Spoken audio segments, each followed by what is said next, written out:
أشهد أن لا إله إلا الله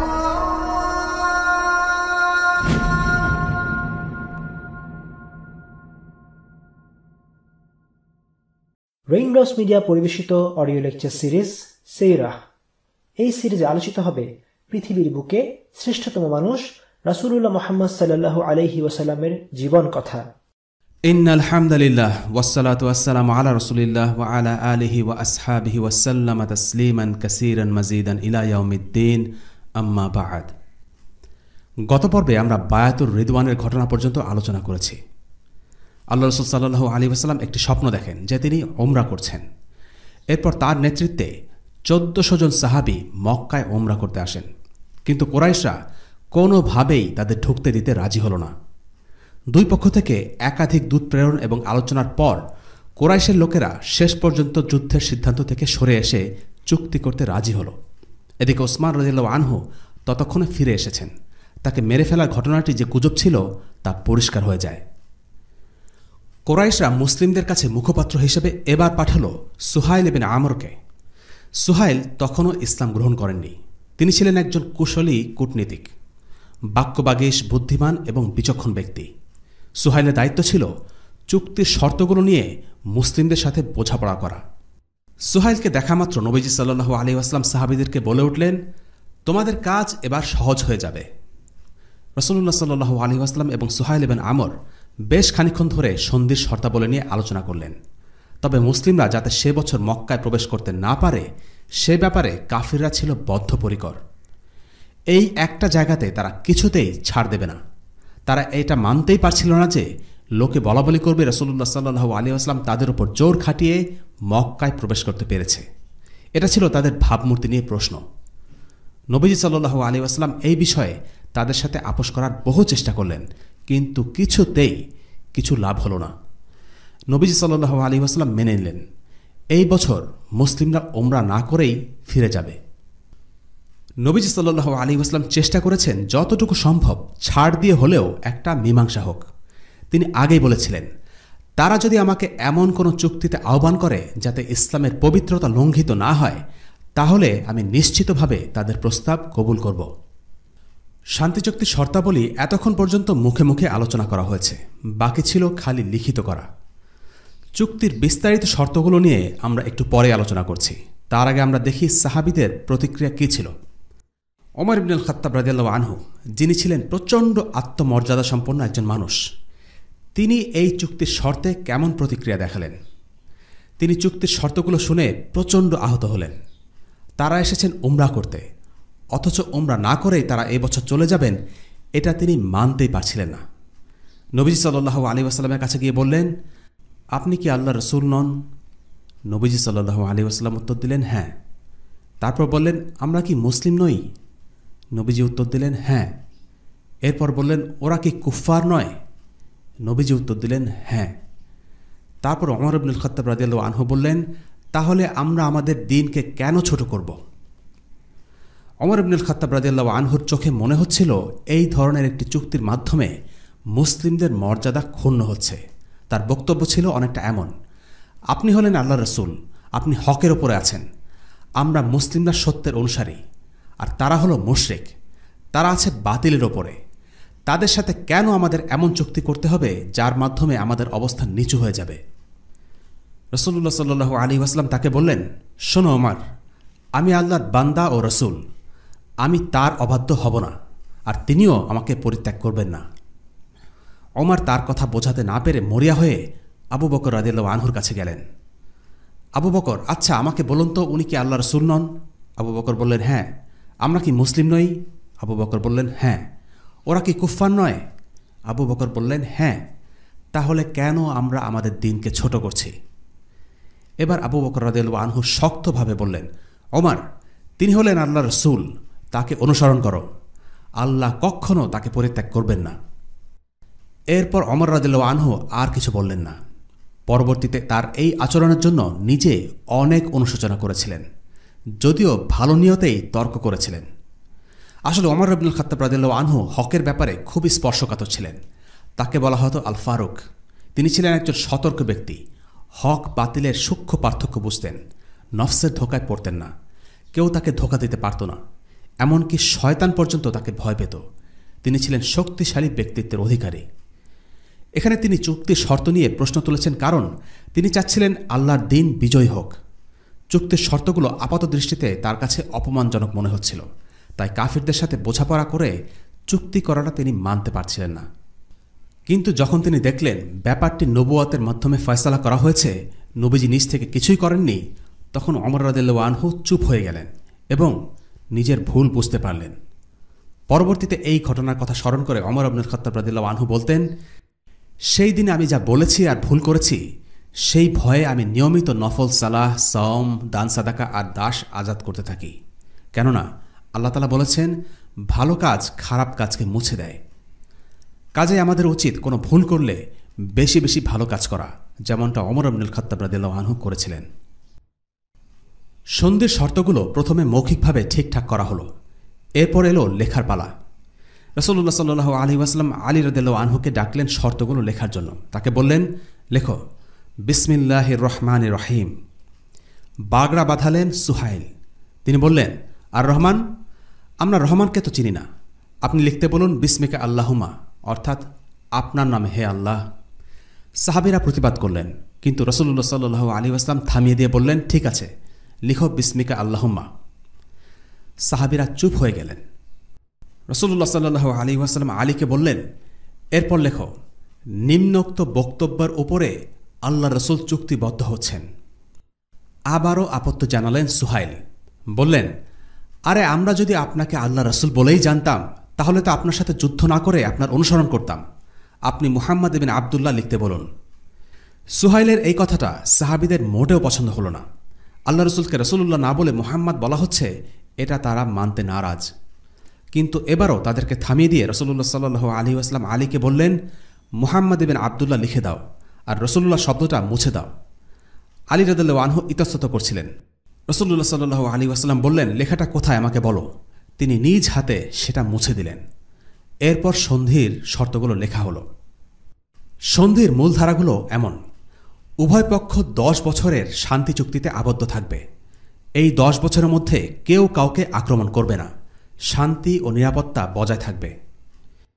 যদি কুরাইশদের কেউ তার গোত্র প্রধানের অনুমতি ছাড়াই মুহাম্মাদের দলে যোগ দেয়, তাহলে তাকে কুরাইশদের কাছে ফিরিয়ে দিতে হবে। যদি মুহাম্মাদের দলের কেউ কুরাইশদের সাথে যোগ দেয়, তাহলে তাকে ফিরিয়ে দেয়া হবে না। উভয় পক্ষই পরস্পরের প্রতি ভালো নিয়ত রাখবে। কোনো প্রকার চুরি বা বিশ্বাসঘাতকতাকে প্রশ্রয় দেয়া হবে না। যার ইচ্ছা সে মুহাম্মাদের সাথে জোট বাঁধবে, আর যার ইচ্ছা সে কুরাইশদের সাথে জোট বাঁধতে পারবে। মুহাম্মদ সাল্লাল্লাহু আলাইহি ওয়াসাল্লাম এবং সাহাবীরা এই বছর মক্কায় প্রবেশ না করেই ঘরে ফিরে যাবে। পরবর্তী বছরে কুরাইশরা মক্কা খালি করে চলে যাবে, যেন রাসূলুল্লাহ সাল্লাল্লাহু আলাইহি ওয়াসাল্লাম এবং সাহাবীরা মক্কায় প্রবেশ করতে পারেন এবং তারা 3 দিন অবস্থান করতে পারবেন। এই সময়টায় ততটুকু অস্ত্রশস্ত্র রাখা সঙ্গত হবে যতটুকু অস্ত্রশস্ত্র সাধারণত একজন মুসাফির তার সাথে রাখে, এর বেশি নয়। এগুলো ছিল হুদাইবিয়ার সন্ধির মূলধারা। চুক্তির ধারাগুলো লেখা শেষ, স্বাক্ষর দেবার পালা। হঠাৎ নাটকীয়ভাবে সেই মুহূর্তে আগমন ঘটল আবু জান্দাল রাদিয়াল্লাহু আনহুর। নাটকীয় এই কারণে, কারণ তিনি আর কেউ নন, তিনি হলেন কুরাইশদের পক্ষ থেকে চুক্তি সম্পাদনকারী সুহাইল ইবনে আমরের আপন ছেলে। বাবা স্বয়ং কাফিরদের মুখপাত্র, তাদের হয়ে মুসলিমদের সাথে বোঝাপড়া করছেন, আর তার ছেলে মক্কা থেকে পালিয়ে এসেছেন তার পিতার শত্রুদের দলে যোগ দিতে। এমন একটা মুহূর্তে যখন মুসলিমদের সাথে কুরাইশদের মুশরিকদের বোঝাপড়া হচ্ছে, সেই মুহূর্তে আবু জান্দাল কারাগারের শিকল ভেঙে এসে পড়বেন, সেটা কেউই আশা করেননি। আবু জান্দাল মক্কায় কারাবন্দী ছিলেন বেশ কয়েক বছর ধরেই। মুসলিমরা ওমরা করতে এসেছে শুনে সঠিক সময় বুঝে তিনি পালিয়ে এসেছেন। তার শরীরে তখনও শেকল বাঁধা। সেই অবস্থাতেই পাহাড়ি পথ, উপত্যকা সবকিছু ডিঙিয়ে মুসলিমদের ঘাঁটিতে এসে পৌঁছেছেন। আজ তার মুক্তির দিন। কিন্তু বাদ সাধলেন তার বাবা। সুহাইল তার ছেলে আবু জান্দালকে দেখেই বুঝলেন সে এসেছে মুসলিমদের সাথে যোগ দিয়ে মদিনায় পালিয়ে যেতে। তাকে দেখেই সুহাইল রাসূলুল্লাহ সাল্লাল্লাহু আলাইহি ওয়াসাল্লামকে বলে উঠলেন, চুক্তির আওতায় এই হলো আমার প্রথম ব্যক্তি, একে আমার কাছে ফেরত দিন। রাসূলুল্লাহ সাল্লাল্লাহু আলাইহি ওয়াসাল্লাম বললেন, তাকে তুমি আমার কাছেই থাকতে দাও। সুহাইল বললেন, না, কোনোভাবেই না, হয় আপনি আমাকে ফিরিয়ে দেবেন, না হলে কোনো সন্ধি করব না। নবীজি সাল্লাল্লাহু আলাইহি ওয়াসাল্লাম তাকে মনে করিয়ে দেওয়ার জন্য যেন বললেন, দেখো আমরা কিন্তু এখনও চুক্তিতে স্বাক্ষর করিনি। কিন্তু সুহাইল নাছোড়বান্দা, কিছুতেই রাজি হলেন না। এটা তার ব্যক্তিগত মান সম্মানের প্রশ্ন। সুহাইলের মতো সম্মানী লোকের ছেলে তার চোখের সামনে দিয়ে মুসলিমদের দলে যোগ দিবে, এটা তিনি মরে গেলেও মানতে রাজি না। শেষমেশ আবু জান্দালের দিকে ফিরে নবীজি সাল্লাল্লাহু আলাইহি ওয়াসাল্লাম বললেন, তোমাকে ফিরে যেতে হবে। আবু জান্দালের মাথায় যেন আকাশ ভেঙে পড়ল। এমন পরিস্থিতির জন্য তিনি মোটেও প্রস্তুত ছিলেন না। বলে উঠলেন, ইয়া রাসূলুল্লাহ, আপনি কি করে আমাকে কাফিরদের মাঝে ফিরে যেতে বলছেন? ওদের মাঝে থাকলে আমি ফিতনায় পড়ে যাব। নবীজি তাকে শান্ত করার চেষ্টা করলেন। বললেন, ধৈর্য ধরো আবু জান্দাল, আল্লাহর জন্য তোমার কষ্টগুলো সহ্য করে নাও। নিশ্চয়ই তোমার এবং তোমার মতো আরও যারা কষ্টভোগ করছে তিনি তাদের সবার কষ্ট দূর করবেন। আমরা এই লোকদের সাথে শান্তি চুক্তিতে আবদ্ধ হয়েছি। চুক্তির প্রতিটি শর্ত রক্ষা করব বলে আল্লাহর নামে শপথ নিয়েছি। আমরা আমাদের অঙ্গীকার ভাঙতে পারি না। আবু জান্দালকে মারধর করে টেনে হিঁচড়ে নিয়ে যাওয়া হচ্ছিল। ওমর ইবনুল খাত্তাব রাদিয়াল্লাহু আনহু তখন ইচ্ছা করেই নিজের তরবারিটার হাতলটা আবু জান্দালের পাশে ঝুলিয়ে রেখেছেন আর হাঁটছেন। আর আবু জান্দালের কানে কানে ফিসফিস করে বলছেন, এরা কাফের, এদের জীবনের কোনো দাম নেই, এদের রক্তের দাম কুকুরের রক্তের দামের সমান। তিনি চাচ্ছিলেন আবু জান্দাল যেন তার তরবারিটা কেড়ে নিয়ে তার বাবাকে টুকরো টুকরো করে ফেলুক। কিন্তু আবু জান্দাল পর্বত সমান ধৈর্য নিয়ে দাঁতে দাঁত চেপে সব কিছু সহ্য করে নিলেন। এই দৃশ্য দেখে সাহাবীদের হৃদয়ে হাহাকার সৃষ্টি হয়। চোখের পানি ধরে রাখা কঠিন হয়ে যায়। তাদের একজন দ্বীনী ভাইকে তাদেরই সামনে এভাবে টেনে হিঁচড়ে নিয়ে যাওয়া হচ্ছে আর তারা চুপচাপ দেখছেন, এটা তারা মানতেই পারছিলেন না। সাহাবীরা ছিলেন মর্যাদাবান লোক। এই ঘটনা মেনে নেওয়া তাদের জন্য খুবই কঠিন ছিল। তাদের চোখ বেয়ে টপ টপ করে অশ্রু ঝরতে থাকে। কিন্তু পরিস্থিতিটা এমনই ছিল যে আসলে তাদের কিছুই করা ছিল না। রাসূলুল্লাহ সাল্লাল্লাহু আলাইহি ওয়াসাল্লামের সিদ্ধান্তের বিপরীতে তারা কিছুই করবেন না। চুক্তি লেখা শেষ হল। রাসূলুল্লাহ সাল্লাল্লাহু আলাইহি ওয়াসাল্লাম সবাইকে আদেশ করলেন পশু কুরবানি করতে আর মাথা মুড়িয়ে নিতে। কিন্তু সাহাবীরা ঠায় দাঁড়িয়ে রইলেন। 3 বার আদেশ করার পরেও সবাই একদম নিথর দাঁড়িয়ে আছেন। অন্য সময় নবীজি সাল্লাল্লাহু আলাইহি ওয়াসাল্লাম আদেশ করলে সবাই ছুটে গিয়ে তা পালন করতেন। এবার যেন কারো মধ্যে কোনো ভাবাবেগ নেই। রাসূলুল্লাহ সাল্লাল্লাহু আলাইহি ওয়াসাল্লাম সাহাবীদের এই আচরণে মর্মাহত হলেন। সাহাবীরা হলেন মানবজাতির ইতিহাসে শ্রেষ্ঠ জাতি। এই শ্রেষ্ঠত্বের কারণ আল্লাহ রসুলকে অনুসরণ করা। রাসূলুল্লাহ সাল্লাল্লাহু আলাইহি ওয়াসাল্লামের অবাধ্যতা করলে জান্নাতে কেউই ঠাঁই পাবে না, জাহান্নামের আস্থা করে নিক্ষেপ হতে হবে। সাহাবীদের উপর রাগ করে আল্লাহ রসুল সাল্লাল্লাহু আলাইহি ওয়াসাল্লাম স্ত্রী উম্মে সালামা রাদিয়াল্লাহু আনহাকে বললেন, মুসলিমরা নিজেদেরকে ধ্বংস করে ফেলছে। আমি তাদেরকে একটা আদেশ দিলাম আর তারা অবাধ্যতা করছে। উম্মুল মুমিনিন উম্মে সালামা রাদিয়াল্লাহু আনহা ছিলেন বিচক্ষণ নারী। তিনি বললেন, আল্লাহ রসুল, আপনি এই বিষয়টা নিয়ে কারো সাথে আর কোনো কথা তুলবেন না। আপনি আগে নিজে যান, পশু জবাই করুন আর নাপিত ডেকে নিজের চুল মুড়িয়ে নিন। এই শান্তি চুক্তি সম্পাদন করতে গিয়ে সাহাবীরা অনেক চাপের মধ্য দিয়ে গেছেন। তাদের কাছে মনে হচ্ছিল তারা কিছুই অর্জন করতে পারেননি। তারা নবীজি সাল্লাল্লাহু আলাইহি ওয়াসাল্লামের অবাধ্য হয়েছিলেন, এটা ভাবা ঠিক হবে না। বরং তারা আদেশ পালনে কিছুটা বিলম্ব করছিলেন। তাদের ক্ষীণ আশা ছিল হয়তো নবীজির কাছে ওয়াহী আসবে, হয়তো কিছুক্ষণ পরেই পরিস্থিতি বদলে যাবে আর তারা মক্কায় ঢোকার অনুমতি পাবেন। তারা এসেছিলেন কাবা তাওয়াফ করতে, খালি হাতে ফিরে যেতে তারা আসেননি। পুরো বিষয়টা মন থেকে মেনে নিতে খুবই কষ্ট হচ্ছিল। কিন্তু উম্মে সালামার বিচক্ষণতায় পরিস্থিতি সহজ হয়ে গেল। তিনি বুঝতে পেরেছিলেন নবীজি সাল্লাল্লাহু আলাইহি ওয়াসাল্লাম যদি নিজ থেকে আগ বাড়িয়ে কাজগুলো করেন তাহলে তার দেখাদেখি সাহাবীরাও সেসব করবেন। নবীজি সাল্লাল্লাহু আলাইহি ওয়াসাল্লাম বেরোলেন, তার নাপিতকে ডাকিয়ে নিজের মাথা মুড়িয়ে নিলেন এবং পশু জবাই করলেন।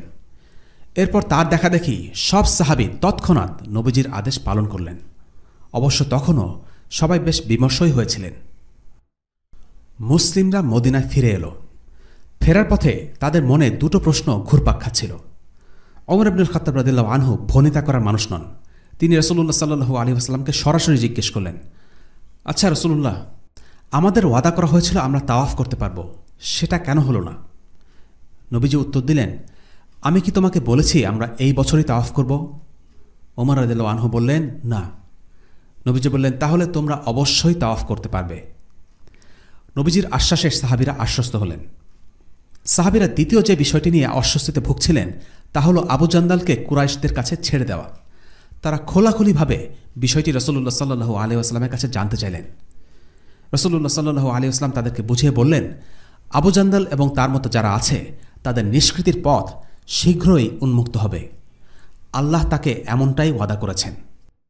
সাহাবীরা তাদের খটকা নিয়ে খোলাখুলিভাবে নবীজির সাথে আলোচনা করলেন এবং নবীজি সাল্লাল্লাহু আলাইহি ওয়াসাল্লাম তাদের কথা শুনে বিন্দুমাত্র রাগ করলেন না, বরং তাদেরকে শান্তভাবে বুঝিয়ে দিলেন যেন তাদের খটকাগুলো দূর হয়ে যায়।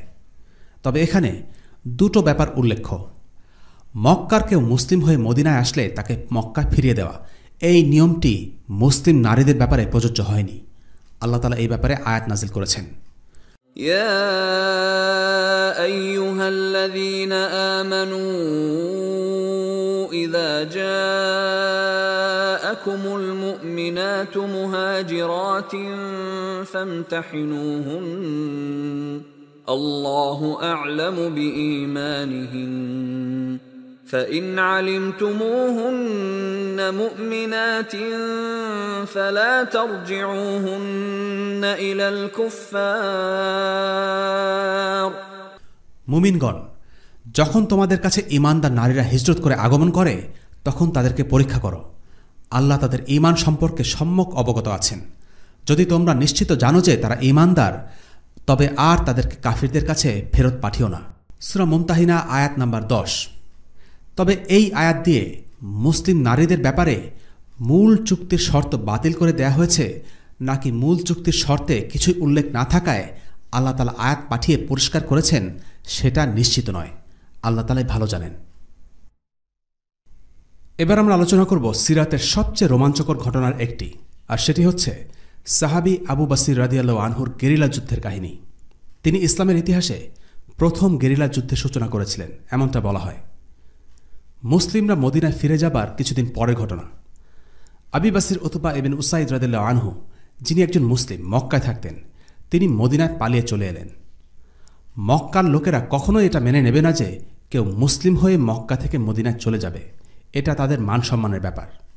চুক্তির শর্ত অনুযায়ী তাকে মক্কায় ফিরিয়ে আনতে দুই মুশরিক মদিনায় এলো। এদের একজন বনু আমির গোত্রের, আরেকজন ছিল আজাদকৃত দাস। তারা দাবি করল আবু বসির রাদিয়াল্লাহু আনহুকে যেন তাদের হাতে ফিরিয়ে দেয়া হয়, কেননা হুদাইবিয়ার সন্ধিমতে মক্কা থেকে কেউ মদিনায় আসলে তাকে মক্কার হাতে হস্তান্তর করতে আল্লাহ রাসূল সাল্লাল্লাহু আলাইহি ওয়াসাল্লাম বাধ্য থাকবেন। নবীজি সাল্লাল্লাহু আলাইহি ওয়াসাল্লাম আবু বসিরকে ডেকে বললেন, তোমাকে ফিরে যেতে হবে। আবু বসির রাদিয়াল্লাহু আনহু বলে উঠলেন, ইয়া রাসূলুল্লাহ, আপনি আমাকে মুশরিকদের মাঝে ফিরিয়ে দিচ্ছেন? এদের মাঝে থাকলে তো আমি দিন নিয়ে ফিতনায় পড়ে যাব। একজন মুসলিমকে কাফিরদের হাতে এভাবে তুলে দেওয়ার চাইতে দুঃখজনক আর কিছুই হতে পারে না। অন্যদিকে প্রতিশ্রুতি রক্ষা করা ইসলামে খুবই গুরুত্বপূর্ণ একটা বিষয়। প্রতারণা করা ইসলামে বৈধ নয়। নবীজি সাল্লাল্লাহু আলাইহি ওয়াসাল্লাম আবু বসরকে তাই বললেন, দেখো, এই লোকগুলোর সাথে আমরা চুক্তিবদ্ধ, আমাদের দ্বারা বিশ্বাসঘাতকতা শোভা পায় না, তুমি ফিরে যাও। নিশ্চয় তুমি এবং তোমার মতো যারা আছে আল্লাহ তোমাদের জন্য মুক্তির ব্যবস্থা করবেন। নবীজি সাল্লাল্লাহু আলাইহি ওয়াসাল্লাম কাফিরদের হয়ে কাজ করছিলেন না, কিংবা তাদেরকে খুশি করার জন্য মুসলিমদেরকে ফিরিয়ে দিচ্ছিলেন না। তিনি অবশ্যই চাননি আবু বসির রাদিয়াল্লাহু আনহু মক্কায় গিয়ে নির্যাতিত হোক, কিন্তু শুধুমাত্র একটি কারণে তিনি আবু বসির রাদিয়াল্লাহু আনহুকে ফিরিয়ে দিচ্ছিলেন, আর তা হল চুক্তি রক্ষা করা। আর আল্লাহর তরফ থেকে ওয়াদা পাওয়ার পরেই এমন চুক্তি সম্পাদিত হয়েছিল। চুক্তি অনুযায়ী কাজ করতে হবে, সেই চুক্তি মুসলিমদের সাথে হোক বা কাফিরদের সাথে। আবু বসির রাদিয়াল্লাহু আনহুকে কুরাইশদের সেই দুই ব্যক্তির সাথে ফিরে যেতে হলো, আর কিছুই করা ছিল না। মক্কায় যাবার পথে যুল হুলাইফা নামক স্থানে পৌঁছতে পৌঁছতে জোহরের ওয়াক্ত হয়ে গেল। যুল হুলাইফা হল মদিনাবাসীর জন্য মিকাত, অর্থাৎ মক্কায় যদি কেউ হজ করতে যায় তাহলে এই যুল হুলাইফা থেকে ইহরাম বাঁধতে হয়। যাই হোক, আবু বসির রাদিয়াল্লাহু আনহু সালাত আদায় করলেন। এরপর কিছু খেজুর নিয়ে বাকি দুজনের সাথে একসাথে খেতে খেতে গল্পগুজব করতে লাগলেন। কথা প্রসঙ্গে আবু বসর জিজ্ঞেস করলেন, বনু আমিরের ভাই, তোমার তলোয়ারটা তো বেশ। সে বলল, হ্যাঁ, আসলেই তাই। নিজের তরবারির প্রশংসা পেয়ে লোকটাও বেশ গদগদ হয়ে উত্তর দিল। আবু বসির বললেন, আমাকে একটু দাও তো, আমি একটু পরখ করে দেখি। আবু বসিরের হাতে তরবারি আসা মাত্র মুহূর্তের মাঝে আবু বসির লোকটিকে তরবারি দিয়ে আঘাত করলেন। সেই মুহূর্তের মধ্যে বনু আমিরের লোকটির লাশ পড়ে গেল।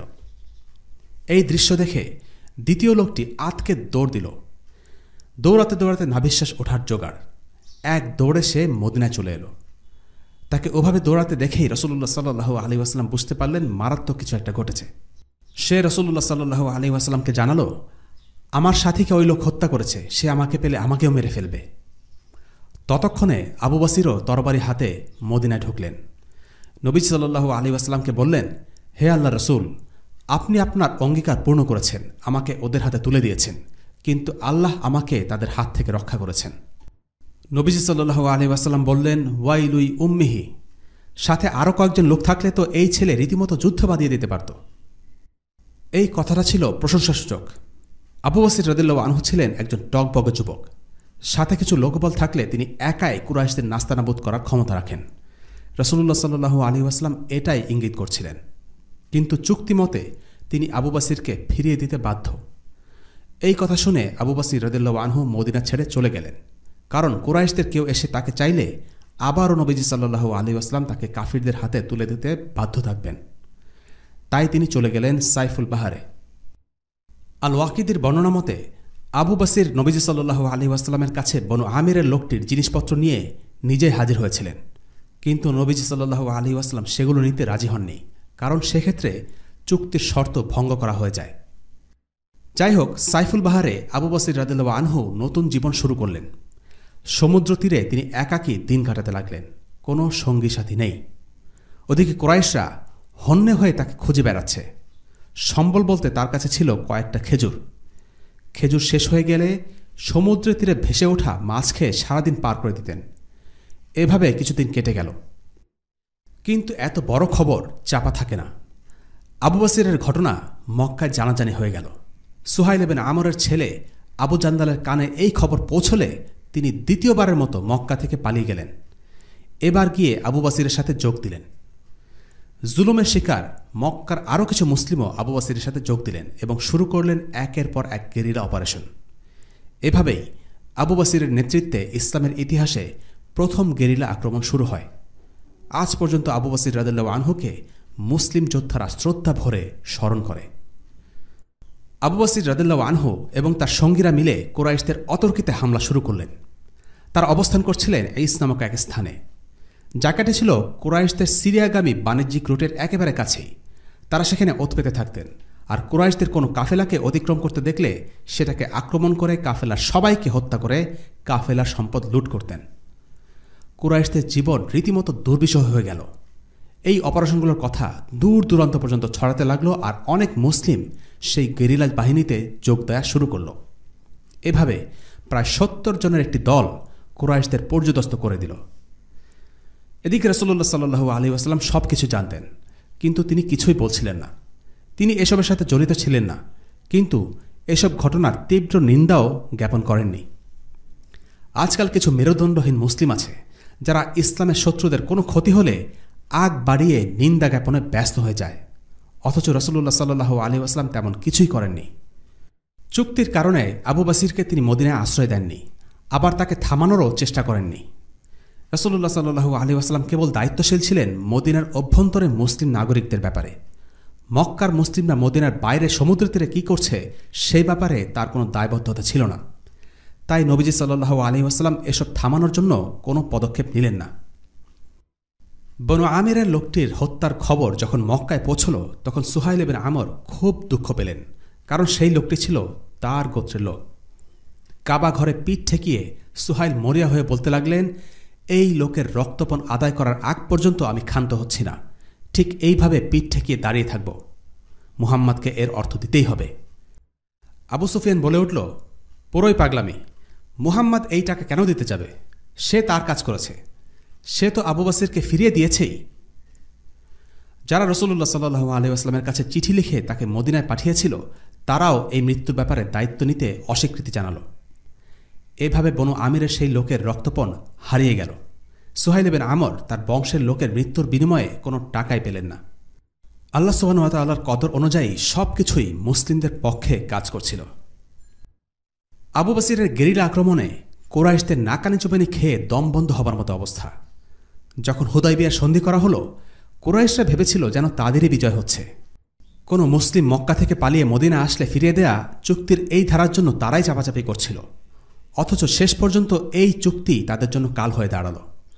কয়েক বছর মুসলিমদের সাথে টানা যুদ্ধের পর হুদাইবিয়ার সন্ধি কেবলই তাদের একটু দম নেয়ার সুযোগ করে দিয়েছিল। এর আগ পর্যন্ত রাসূলুল্লাহ সাল্লাল্লাহু আলাইহি ওয়াসাল্লামের বাহিনীর ক্রমাগত হামলায় তাদের অর্থনৈতিক কাঠামো বিপর্যস্ত হয়ে গিয়েছিল। শান্তি চুক্তির পর তারা ভেবেছিল তারা আবার ব্যবসা বাণিজ্য আরম্ভ করতে পারবে, কিন্তু তারা ভাবতেই পারেনি আবু বসিরের কারণে তাদের এভাবে নাস্তানাবুদ হতে হবে। এই পরিস্থিতির কোনো কুলকিনারা করতে না পেরে শেষ পর্যন্ত তারা নবীজি সাল্লাল্লাহু আলাইহি ওয়াসাল্লামের শরণাপন্ন হল। আল্লাহ এভাবেই ঘটনার মোড় ঘুরিয়ে দেন। যেই শর্ত ছাড়া কুরাইশরা সন্ধি করতে রাজি হচ্ছিল না, সেগুলো বদলাবার জন্যে তারা এবার নবীজিকে চিঠি পাঠিয়ে মিনতি করতে লাগল। সে চিঠির ভাষা ছিল অনেকটা এমন: আপনার ও আমাদের আত্মীয়তার সম্পর্কের দোহাই লাগে, দয়া করে এই লোকদেরকে ডেকে আপনি মদিনায় স্থান দিন। রাসূলুল্লাহ সাল্লাল্লাহু আলাইহি ওয়াসাল্লাম তাদের অনুরোধ রাখলেন। তিনি চিঠি পাঠিয়ে আবু বসির এবং অন্যান্যদের মদিনায় চলে আসতে বললেন। রাসূলুল্লাহ সাল্লাল্লাহু আলাইহি ওয়াসাল্লামের চিঠি যখন আবু বসিরের হাতে পৌঁছল, তখন তিনি মৃত্যুশয্যা শায়িত। দ্বীন ইসলামের ছায়ার নিচে থাকার জন্য যার এত প্রয়াস, রাসূলের শহর মদিনায় ঢোকার জন্য যার এত আকতি, সেই স্বপ্ন সত্য হতে হতেও যেন হল না। আর এই ব্যাকুলতার সমস্ত প্রতিদান অপেক্ষা করছিল তার জান্নাতের বাড়িতে।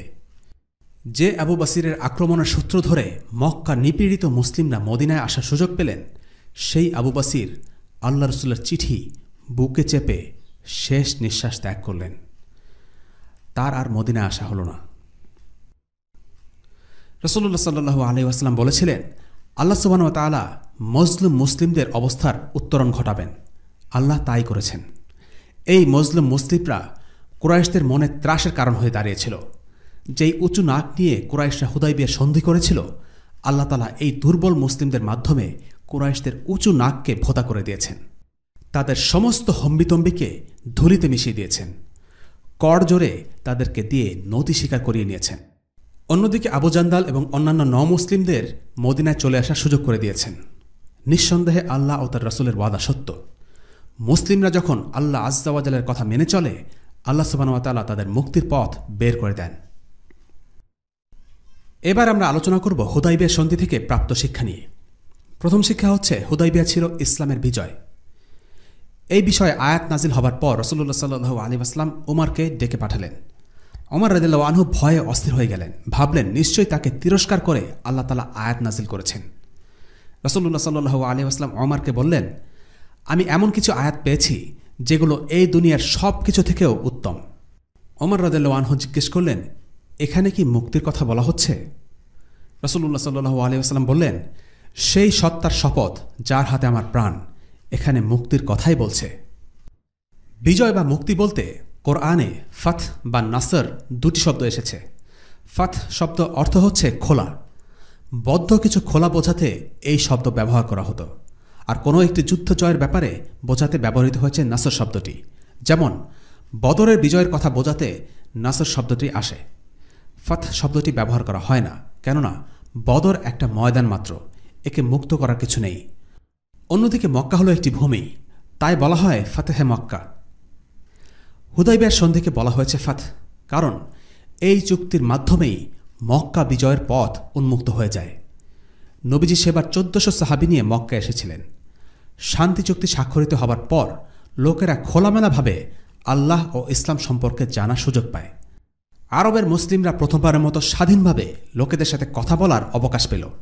আর লোকেরাও নির্ভয়ে ইসলামের কথা শোনার সুযোগ পেয়ে ইসলাম গ্রহণে আগ্রহী হয়ে উঠল। কুরাইশদের চাপের কারণে এতদিন মুসলিম হবার পথে মানুষের মনে ভয় বা বাধা কাজ করত। এই চুক্তির মাত্র 2 বছর পর যখন মুসলিমরা মক্কা বিজয় করে, তখন মুসলিম বাহিনীর সংখ্যা কয়েক গুণ বেড়ে হয় 10,000। অথচ এর আগের 20 বছরে এত মুসলিমের কথা কল্পনাও করা যায়নি।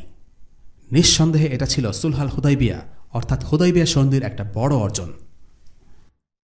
দ্বিতীয় শিক্ষা, কুরাইশদের নিষ্ক্রিয়করণ। ইসলামের উত্থানে কুরাইশরা ছিল সবচাইতে বড় হুমকি বা বাধা। মুসলিমদের সাথে চুক্তিবদ্ধ হবার মাধ্যমে তারা 10 বছরের জন্য নিষ্ক্রিয় হয়ে যায়। আরব জয়ের পথে কোনো বাধা আর অবশিষ্ট থাকল না। এই চুক্তি করতে কুরাইশরা যতই হামবারা ভাব দেখাক না কেন, এই চুক্তির মাধ্যমে তারা কার্যত মুসলিমদের রাজনৈতিক অস্তিত্বকে স্বীকার করে নিতে বাধ্য হয়, যদিও কাফিরদের কাছে মুসলিমরা স্বীকৃতি খোঁজে না।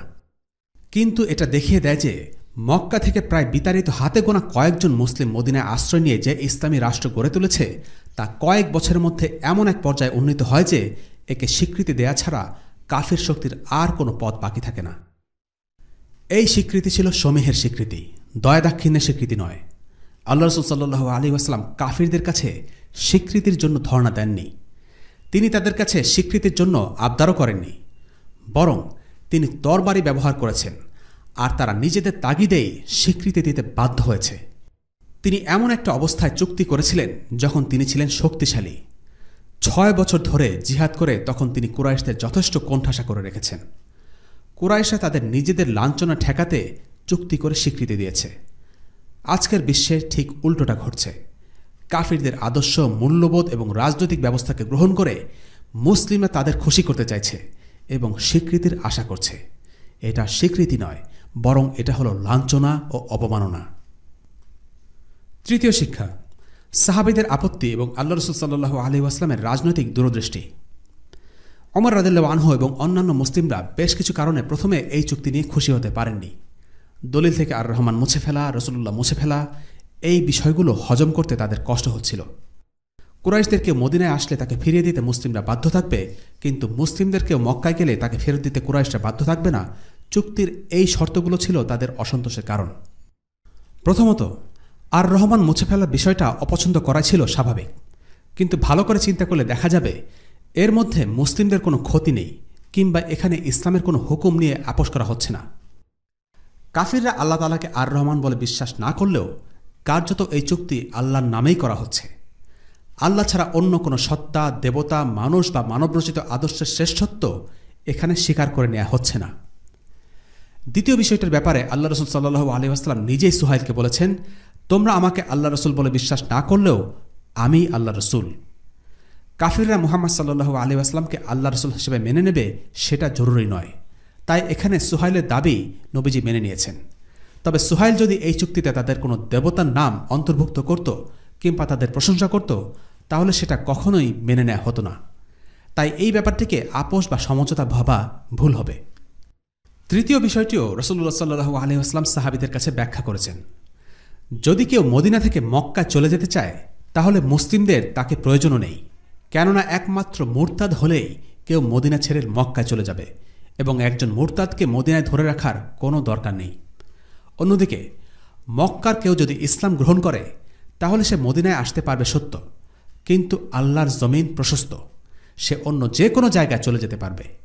এমন লোকের মুক্তির ব্যবস্থা আল্লাহই করবেন।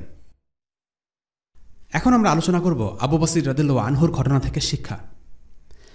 আবু বসিরের ঘটনা থেকে এমনটা ভাবা সমীচীন হবে না যে একজন মুসলিমকে কাফিরের হাতে তুলে দেয়া হবে, এটা জায়েজ নয়। আল্লাহ রাসূল সাল্লাল্লাহু আলাইহি ওয়াসাল্লাম বলেছেন, মুসলিম মুসলিমের ভাই, সে তার উপর অত্যাচার করবে না এবং তাকে অত্যাচারীর হাতে ছেড়ে দেবে না। প্রথমত, মক্কার মজলুম মুসলিমদের জন্য আল্লাহ তাআলা উপায় বাতলে দেবেন, এমন ওয়াদার ভিত্তিতে আল্লাহ রাসূল সাল্লাল্লাহু আলাইহি ওয়াসাল্লাম চুক্তিতে এই শর্তটি রেখেছিলেন। এটা ছিল ওয়াহি। এটা শুধুমাত্র রাসূলুল্লাহ সাল্লাল্লাহু আলাইহি ওয়াসাল্লামের জন্য জায়েজ ছিল, কারণ তিনি বলেছেন আল্লাহ তাদের মুক্তির পথ উন্মুক্ত করে দেবেন। দ্বিতীয়ত, ওয়াইলুই উম্মিহি, তার সাথে যদি আরও লোক থাকত। রাসূলুল্লাহর এই কথা থেকে প্রতীয়মান হয় যে আবু বসিরের কাজে তার প্রচ্ছন্ন সমর্থন ছিল। ইবন হাজার আল আসকালানী রাহিমাহুল্লাহ ফাতহুল বারী কিতাবে এমনটাই মত দিয়েছেন। ওয়াইলুই উম্মিহি এই কথার কারণে অনেকে মনে করেন রাসূলুল্লাহ সাল্লাল্লাহু আলাইহি ওয়াসাল্লাম আবু বসিরের কাজটির অনুমোদন দেননি। ওয়াইলুই উম্মিহি এই কথাটি আরবিতে বহুল প্রচলিত। এর আক্ষরিক অর্থ অনেকটা এরকম, তার মায়ের সর্বনাশ হোক। আক্ষরিক অর্থে এটাকে নেতিবাচক মনে হলেও আরবরা প্রশংসা করতে এই কথাটি ব্যবহার করে থাকে। তৃতীয়ত, রাসূলুল্লাহ সাল্লাল্লাহু আলাইহি ওয়াসাল্লাম আবু বসিরের অপারেশনগুলোর কোনো সমালোচনা করেননি বা নিন্দা জানাননি। যদি আবু বসির রাদিয়াল্লাহু আনহুর কাজগুলো ভুল হতো, একজন নবী হিসেবে আল্লাহ রাসূল অবশ্যই বিষয়টি উম্মার কাছে জানিয়ে দিতেন। শাসক হিসেবে রাসূলুল্লাহ সাল্লাল্লাহু আলাইহি ওয়াসাল্লাম চুক্তিবদ্ধ ছিলেন, তাই আবু বসিরকে তিনি এইসব অপারেশন করার জন্য আদেশ দেননি। একই সাথে শাসক হিসেবে তিনি তার ব্যাপারে দায়বদ্ধ ছিলেন না, কারণ আবু বসির মদিনা প্রশাসনের অধীনে ছিলেন না। চতুর্থত, আবু বসর রাদিয়াল্লাহু আনহু যখন দ্বিতীয়বার মদিনায় এলেন, তখন আল্লাহ রাসূল সাল্লাল্লাহু আলাইহি ওয়াসাল্লাম তাকে বন্দী করে কুরাইশদের হাতে তুলে দেননি। কাফিরদের খুশি করা বা তাদের মন জুগিয়ে চলার কোনো উদ্দেশ্য রাসূলুল্লাহ সাল্লাল্লাহু আলাইহি ওয়াসাল্লামের ছিল না। পঞ্চমত, আবু বসরের কাজে রাসূলুল্লাহ সাল্লাল্লাহু আলাইহি ওয়াসাল্লামের নীরবতা এটাই প্রমাণ করে যে জিহাদের জন্য শাসক বা কর্তৃপক্ষের অনুমতি থাকা একান্ত বাধ্যতামূলক নয়। এছাড়া এসব ঘটনা থেকে আমরা আরও কিছু শিক্ষা পাই, যা আমরা কয়েকটি পয়েন্ট আকারে আলোচনা করছি। 1 নম্বর, ইসলামে বস্তুগত প্রতীকের কোনো স্থান নেই। ওমর ইবনুল খাত্তাব রাদিয়াল্লাহু আনহুর খিলাফতের সময় একটি ঘটনা ঘটে। যেই গাছের নিচে রাসূলুল্লাহ সাল্লাল্লাহু আলাইহি ওয়াসাল্লাম বায়াত গ্রহণ করেছিলেন, কিছু মুসলিম সেই গাছের নিচে গিয়ে সালাত আদায় করা শুরু করে। তারা ভাবছিল, যেহেতু এই গাছের নিচে এত বড় একটা ঘটনা ঘটেছে আর কোরআনেও এই গাছের কথা উল্লেখ করা আছে, তার মানে এই গাছটি বিশেষ কিছু। মুসলিমদের এই কাজ করতে দেখে ওমর ইবনুল খাত্তাব রাদিয়াল্লাহু আনহু সোজা গাছটি কেটে ফেলার নির্দেশ দেন। এই গাছের নিচে ইবাদত করা এক সময় শিরকে পরিণত হতে পারে। মানুষ হয়তো গাছটিকে কল্যাণকর কিছু ভেবে বসতে পারে। এই আশঙ্কায় ওমর রাদিয়াল্লাহু আনহু গাছটি কেটে ফেলেন। রাসূলুল্লাহ সাল্লাল্লাহু আলাইহি ওয়াসাল্লাম এই গাছের নিচে বসেছেন। কোরআনে এর কথা উল্লেখ হয়েছে সত্য, কিন্তু ইসলামে বস্তুগত প্রতীকের কোনো স্থান নেই। 2 নম্বর, শত্রুদের সাথে চুক্তির সময়কাল। যেহেতু আল্লাহ রাসূল সাল্লাল্লাহু আলাইহি ওয়াসাল্লাম শত্রুদের সাথে 10 বছরের শান্তি চুক্তি করেছেন, সেই হিসেবে ইমাম শাফিঈ, ইমাম আহমদ এবং অন্যান্য আলিমরা মত দিয়েছেন যে শত্রু রাষ্ট্রের সাথে সর্বোচ্চ 10 বছরের চুক্তি জায়েজ, এর বেশি নয়। 10 বছরের পর চুক্তি নবায়ন করা যেতে পারে।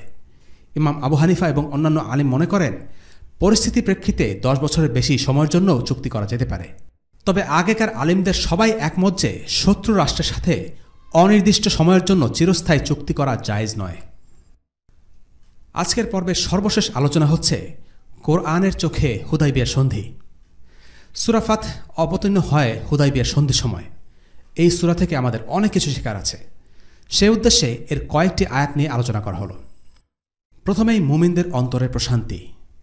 ইন্না ফাতাহনা লাকা ফাতহাম মুবিনা লিয়াগফির লাকা আল্লাহু মা তাকদ্দামা মিন যানবিকা ওয়া মা তাআখারা ওয়া ইউতিম্মা নি'মাতাহু আলাইকা ওয়া ইয়াহদিয়াকা সিরাতাম মুস্তাকিমা। নিশ্চয়ই আমি আপনাকে দান করেছি সুস্পষ্ট বিজয়, যেন আল্লাহ আপনাকে আগে পরের যাবতীয় ত্রুটি ক্ষমা করে দিতে পারেন, আপনার ওপর তার অনুগ্রহ পরিপূর্ণ করতে পারেন, আর আপনাকে পরিচালিত করতে পারেন সহজ সঠিক পথে। সূরা ফাত আয়াত 1 এবং 2। হুদাইবিয়ার মাধ্যমে আল্লাহ তাআলা নবীজি সাল্লাল্লাহু আলাইহি ওয়াসাল্লামকে বিজয় দান করেছেন এবং এই বিজয়ের মুহূর্তেই আল্লাহ তাআলা নবীজি সাল্লাল্লাহু আলাইহি ওয়াসাল্লামের সমস্ত গুনাহ মুছে দিবেন।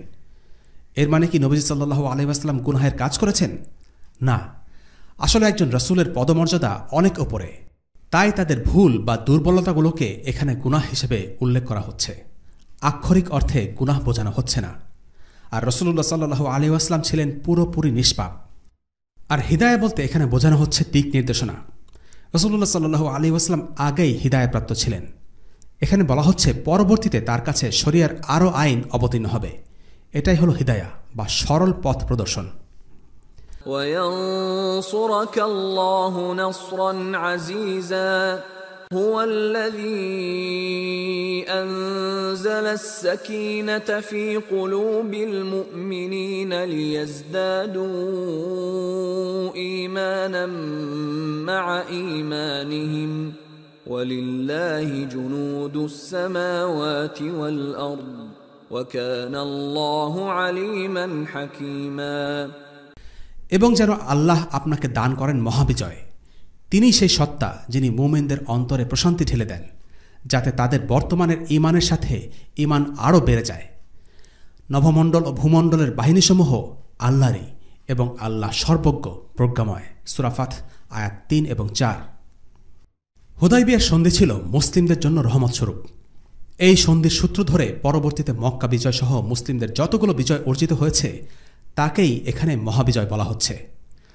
মুসলিমরা এসেছিল ওমরা করার আশায়, কিন্তু তাদের মক্কায় ঢুকতেই দেয়া হলো না। ঘটনাচক্রে মুসলিমরা মৃত্যুর শপথ করল, হয় লড়ব না হয় মরব। পরিস্থিতি বারবার নতুন দিকে মোড় নিচ্ছে, একের পর এক অনিশ্চয়তা। এই অনিশ্চয়তা সাহাবীরা নিশ্চয় চাননি।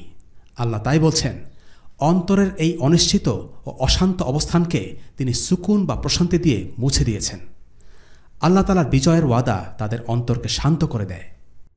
এরপর আল্লাহ মুমিনদেরকে স্মরণ করিয়ে দিচ্ছেন যে পৃথিবী ও নভমণ্ডলের সমস্ত শক্তির মালিক তিনি। তার ইচ্ছাতে নিতান্ত তুচ্ছ বস্তুও আল্লাহর সৈনিকে পরিণত হতে পারে। বদরের যুদ্ধে বৃষ্টি আর ফেরেশতারা ছিল আল্লাহর সৈনিক। খন্দকের যুদ্ধে বাতাস ছিল আল্লাহর সৈনিক।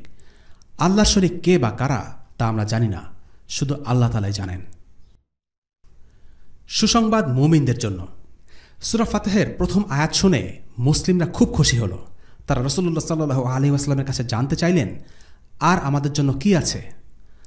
আল্লাহ তাআলা বললেন, ليدخل المؤمنين والمؤمنات جنات تجري من تحتها الأنهار خالدين فيها ويكفر عنهم سيئاتهم وكان ذلك عند الله فوزا عظيما। যাতে তিনি ঈমানদার পুরুষ ও ঈমানদার নারীদেরকে জান্নাতে প্রবেশ করাতে পারেন, যার তলদেশে নদী প্রবাহিত, সেখানে তারা চিরকাল বসবাস করবে, এবং যাতে তিনি তাদের গুনাহগুলো মুছে দেবেন। এটাই আল্লাহর কাছে মহাসাফল্য। সূরা ফাত আয়াত 5। এই আয়াতে মুমিন পুরুষ এবং মুমিন নারী উভয়ের কথা উল্লেখ করা হয়েছে। প্রশ্ন আসতে পারে, নারীদের কথা কেন আলাদাভাবে উল্লেখ করা হলো, যেখানে সুলহাল হুদাইবিয়াতে কেবল পুরুষরা ছিল? পুরুষদের সাথে নারীরাও পুরস্কার পাবে, কারণ যখন তাদের স্বামীরা যুদ্ধে গেছে, আল্লাহ রাস্তায় শহীদ হয়েছে, তখন তারা সবর করেছে, পরিবারকে আগলে রেখেছে। তাই মুসলিম নারীরাও পুরুষদের সাথে সর্বোচ্চ মর্যাদার অংশীদার হবে। ويعذب المنافقين والمنافقات والمشركين والمشركات الظانين بالله ظن السوء عليهم دائرة السوء وغضب الله عليهم ولعنهم وأعد لهم جهنم وساءت مصيرا। আর যেন তিনি শাস্তি দিতে পারেন মুনাফিক পুরুষদের ও মুনাফিক নারীদের এবং মুশরিক পুরুষদের ও মুশরিক নারীদের, যারা আল্লাহ সম্বন্ধে খারাপ ধারণা ধারণ করে থাকে। তাদের পরিণাম মন্দ। তাদের উপরে আছে আল্লাহর ক্ষোভ। তিনি তাদেরকে অভিশাপ দিয়েছেন আর তাদের জন্য জাহান্নাম তৈরি করে রেখেছেন, আর তা কতই না নিকৃষ্ট গন্তব্যস্থল। সূরা ফাত আয়াত 6। এবার আল্লাহ তাআলা শত্রুদের পাওনা বুঝিয়ে দিচ্ছেন। এখানেও নারীদের কথা আলাদাভাবে উল্লেখ করা হয়েছে, কেননা তারা ছিল পুরুষদের সহযোগী। তাই শাস্তির বেলায় পুরুষদের সাথে সেই নারীদেরকেও এর ভাগ বহন করতে হবে। সাহাবীদের বিশেষ মর্যাদা। ইন্নাল্লাযীনা ইউবাইউনাকা ইন্নামা ইউবাইউনা আল্লাহা ইয়াদুল্লাহি ফাওকা আইদিহিম ফামান নাকাসা ফাইন্নামা ইয়ানকুসু আলা নাফসিহি ومن أوفى بما عاهد عليه الله فسيؤتيه أجرا عظيما। নিশ্চয় যারা আপনার কাছে আনুগত্যের শপথ করে, তারা তো আল্লাহর কাছে আনুগত্যের শপথ করে। আল্লাহর হাত তাদের হাতের উপরে রয়েছে। অতএব যে শপথ ভঙ্গ করে, তাহলে এর ভয়াবহ পরিণাম তার নিজের উপরই এসে পড়বে। যে আল্লাহর সাথে কৃত অঙ্গীকার পূর্ণ করে, আল্লাহ অচিরেই তাকে মহাপুরস্কার দান করবেন। সূরা ফাত আয়াত 10। আল্লাহ তাআলা মুমিনদের বলছেন, তোমরা রাসূলুল্লাহর কাছে নয়, বরং আল্লাহর কাছেই অঙ্গীকার দিয়েছ। নিশ্চয়ই এটা ছিল 1400 সাহাবীর জন্য একটা বড় মর্যাদা। এই সাহাবীদের কেউই সেই অঙ্গীকার ভঙ্গ করেননি। মুনাফিক চিহ্নিতকরণ। سيقول لك المخلفون من الأعراب شغلتنا أموالنا وأهلنا فاستغفر لنا يقولون بألسنتهم ما ليس في قلوبهم قل فمن يملك لكم من الله شيئا إن أراد بكم ضرا أو أراد بكم نفعا بل كان الله بما تعملون خبيرا। বেদুইনদের মধ্যে যারা পেছনে রয়ে গিয়েছিল তারা শীঘ্রই আপনাকে বলবে, আমাদের ধন সম্পত্তি ও আমাদের পরিবার পরিজনের দেখাশোনা আমাদের মশগুল করে রেখেছিল, তাই আমাদের জন্য আপনি ক্ষমা প্রার্থনা করুন। তারা তাদের জিহ্বা দিয়ে এমন সব কথা বলে যা তাদের অন্তরে নেই। আপনি বলুন, কে তবে আল্লাহর বিরুদ্ধে তোমাদের জন্য কিছু করবার ক্ষমতা রাখে, যদি তিনি তোমাদের অপকার করতে চান অথবা তোমাদের উপকার করতে চান? বস্তুত তোমরা যা করো সে সম্পর্কে আল্লাহ পূর্ণ ওয়াকিবহাল। এটি হচ্ছে আয়াত নাম্বার 11। মরুবাসীদের অনেকেই কুরাইশদের শক্তিমত্তার ভয়ে হুদাইবিয়ায় যোগ দেয়নি। তারা ভাবছিল মুসলিমরা নির্ঘাত তাদের হাতে মারা পড়বে। তারা অজুহাত দেখিয়েছে তাদের পরিবার পরিজন আর ধন সম্পদের দেখাশোনা করতে গিয়ে তারা আসতে পারেনি। আল্লাহ তাদের এই অজুহাত গ্রহণ করেননি। পরিবার পরিজন আর ধন সম্পদ বাকিদেরও ছিল। তারা এই অজুহাতে পেছনে পড়ে থাকেননি। পরিবার, ব্যবসা বাণিজ্য বা চাকরির অজুহাতে জিহাদ থেকে মাফ পাওয়া যাবে না। আল্লাহ তাআলা বলেন, بل ظننتم أن لن ينقلب الرسول والمؤمنون إلى أهليهم أبدا وزين ذلك في قلوبكم وظننتم ظن السوء وكنتم قوما بورا ومن لم يؤمن بالله ورسوله فإنا أعتدنا للكافرين سعيرا ولله ملك السماوات والأرض يغفر لمن يشاء ويعذب من يشاء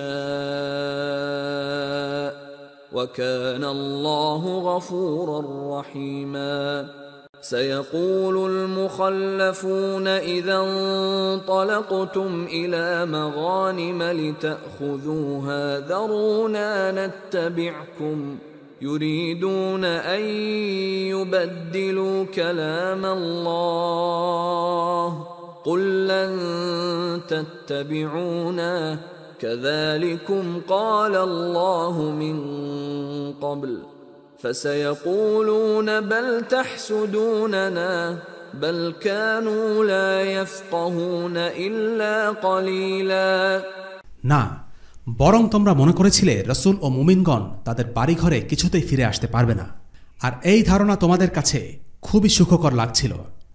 তোমরা তাদের সম্পর্কে খুবই খারাপ ধারণা করেছিলে। আসলে তোমরা হচ্ছ একটি নিশ্চিত ধ্বংসোন্মুখ জাতি। আর যে কেউ আল্লাহ ও তার রসুলের প্রতি বিশ্বাস করে না, আমরা তো অবশ্যই সেসব কাফিরদের জন্য তৈরি করেছি জ্বলন্ত আগুন। নভমণ্ডল ও ভূমণ্ডলের রাজত্ব আল্লাহরই। তিনি যাকে ইচ্ছা ক্ষমা করেন এবং যাকে ইচ্ছা শাস্তি দেন, আর তিনি ক্ষমাশীল, পরম করুণাময়। তোমরা যখন যুদ্ধলব্ধ ধন সম্পদ সংগ্রহের জন্য যাবে, তখন যারা পেছনে থেকে গিয়েছিল তারা বলবে, আমাদেরকেও তোমাদের সঙ্গে আসতে দাও। এভাবে তারা আল্লাহর ফরমানই বদলে দিতে চায়। বলুন, তোমরা কখনো আমাদের সঙ্গে যেতে পারবে না, আল্লাহ আগে থেকেই এরূপ বলে দিয়েছেন। তারা বলবে, বরং তোমরাই আমাদের ঈর্ষা করছ। না, বস্তুত তারা এসব বিষয়ের সামান্যই বোঝে। সূরা আল-ফাত আয়াত 12 থেকে 15। মুনাফিকরা হুদাইবিয়ার সময় যেতে চায়নি, কারণ তারা ধরে নিয়েছিল মুসলিমরা পরাজিত হবে। যখন তারা আবিষ্কার করল মুসলিমদের কিছুই হয়নি, উল্টো আল্লাহ তাআলা মুসলিমদের জন্য গনিমতের সম্পদের ওয়াদা করেছেন, তখন তারা যুদ্ধে যোগ দিতে আগ্রহী হয়ে উঠল। এরা আসলে আল্লাহর রাস্তায় বের হতে চায়নি, তারা বের হতে চেয়েছে দুনিয়ার সন্ধানে। তাদের এই হঠকারী আচরণের জন্য শাস্তিস্বরূপ পরবর্তী যুদ্ধে অর্থাৎ খাইবারের সময় তাদের যুদ্ধে যোগ দিতে নিষেধ করা হয়।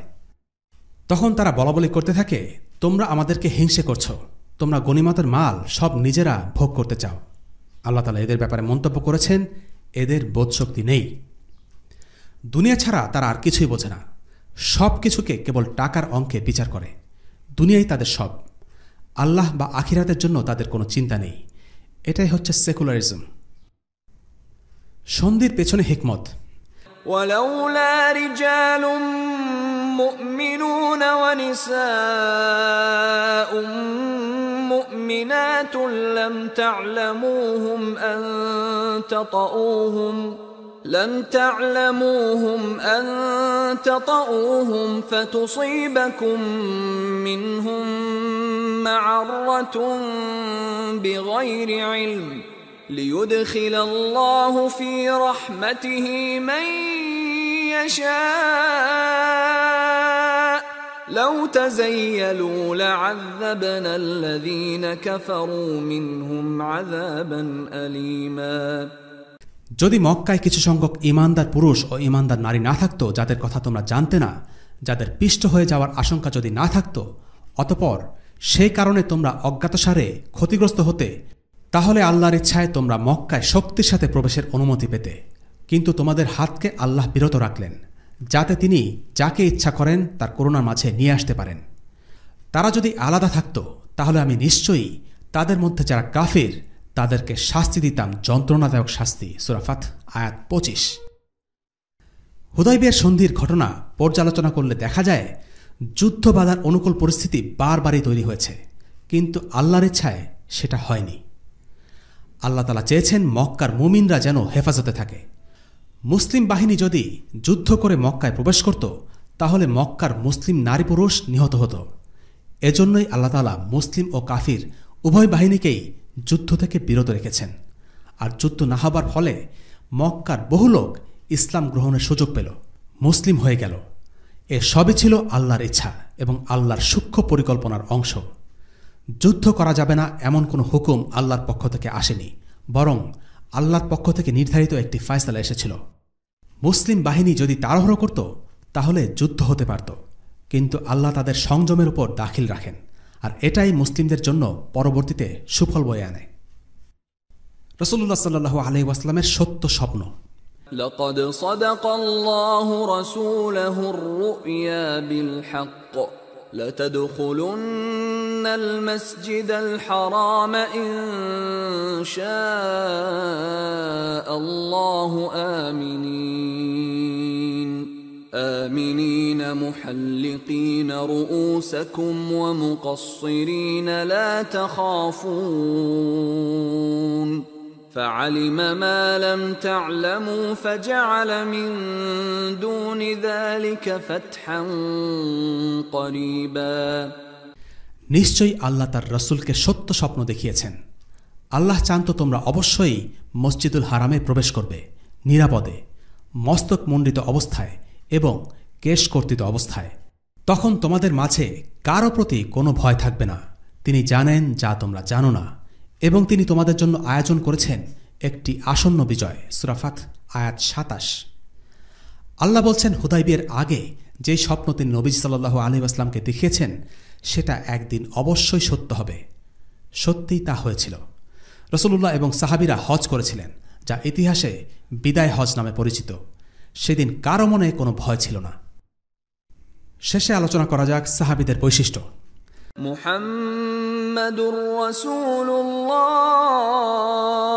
রাসূলুল্লাহ ওয়াল্লাযীনা মা'আহু আশিদ্দাউ আলাল কুফফারি রুহামাউ বাইনাহুম تراهم ركعا سجدا يبتغون فضلا من الله ورضوانا سيماهم في وجوههم من أثر السجود ذلك مثلهم في التوراة ومثلهم في الإنجيل كزرع أخرج شطأه فآزره فاستغلظ فاستوى على سوقه يعجب الزراع ليغيظ بهم الكفار وعد الله الذين آمنوا وعملوا الصالحات منهم مغفرة وأجرا عظيما মুহাম্মদ আল্লাহর রাসূল এবং তার সাথে যারা আছে তারা কাফেরদের প্রতি অত্যন্ত কঠোর, পরস্পরের প্রতি সদয়। আপনি তাদেরকে রুকুকারী সিজদাকারী অবস্থায় দেখতে পাবেন। তারা আল্লাহর করুণা ও সন্তুষ্টি অনুসন্ধান করছে। তাদের আলামত হচ্ছে তাদের চেহারায় সিজদার চিহ্ন থাকে। এটাই তাওরাতে তাদের দৃষ্টান্ত। আর ইঞ্জিলে তাদের দৃষ্টান্ত হল একটি চারা গাছের মতো, যে তার কচি পাতা উদ্গত করেছে ও শক্ত করেছে, অতপর তা পুষ্ট হয়েছে ও স্বীয় কাণ্ডের উপর মজবুতভাবে দাঁড়িয়েছে, যা চাষীকে আনন্দ দেয়, যাতে তিনি তাদের দ্বারা কাফিরদেরকে ক্রোধান্বিত করতে পারেন। তাদের মধ্যে যারা ঈমান আনে ও সৎকর্ম করে, আল্লাহ তাদের জন্য ক্ষমা ও মহাপ্রতিদানের ওয়াদা করেছেন। সূরা ফাত আয়াত 29। এই আয়াতে আল্লাহ তাআলা সাহাবীদের কিছু গুণাবলীর কথা বলেছেন। 1 নম্বর, তারা কাফিরদের প্রতি কঠোর। 2 নম্বর, তারা নিজেদের মধ্যে অর্থাৎ মুসলিমদের প্রতি কোমল। দুঃখজনক হলেও সত্যি, বর্তমানে এমন কিছু মুসলিম আছে যারা কোরআনের এই বিবরণ থেকে 180 ডিগ্রি বিপরীত। তারা মুসলিমদের প্রতি শক্ত আর কাফিরদের প্রতি দরদে বিগলিত। 3 নম্বর, তাদের একটি অন্যতম বৈশিষ্ট্য হল তাদের সালাত। তারা আল্লাহর করুণার আশায় সালাত আদায় করবে। 4 নম্বর, সিজদা তাদের চেহারায় চিহ্ন তৈরি করেছে। এখানে সিজদার ফলে কপালে যে কালো দাগ পড়ে সেটার কথা বলা হচ্ছে না, এখানে বলা হচ্ছে সিজদার কারণে চেহারা দিয়ে নূর বের হয় তার কথা। এবং 5 নম্বর, মুমিনদের মাঝে দৃঢ়তা থাকবে। তাদের উদাহরণ হচ্ছে একটি গভীর শেকড়যুক্ত মজবুতভাবে দাঁড়িয়ে থাকা গাছের মতো। জীবনের বিপদ আপদ বা পরীক্ষা তাদের টলাতে পারে না। তাদের এই দৃঢ়তা কাফিরদের ক্ষোভের কারণ হবে। তারা হবে কাফিরদের চক্ষুশূল। ওয়াসাল্লাল্লাহু আলা সাইয়্যিদিনা মুহাম্মদ ওয়া আলা আলিহি ওয়া আসহাবিহি ওয়াসাল্লাম। আলহামদুলিল্লাহি রাব্বিল আলামিন। আসসালামু আলাইকুম ওয়া রাহমাতুল্লাহি ওয়া বারাকাতুহু। রেইনড্রপস মিডিয়ার অন্যান্য প্রজেক্ট সম্পর্কে জানতে ভিজিট করুন www.raindropsmedia.org অথবা ফেসবুক পেজ www.facebook.com/raindropsmedia অথবা ইউটিউব চ্যানেল www.youtube.com/raindropsmediaorg2015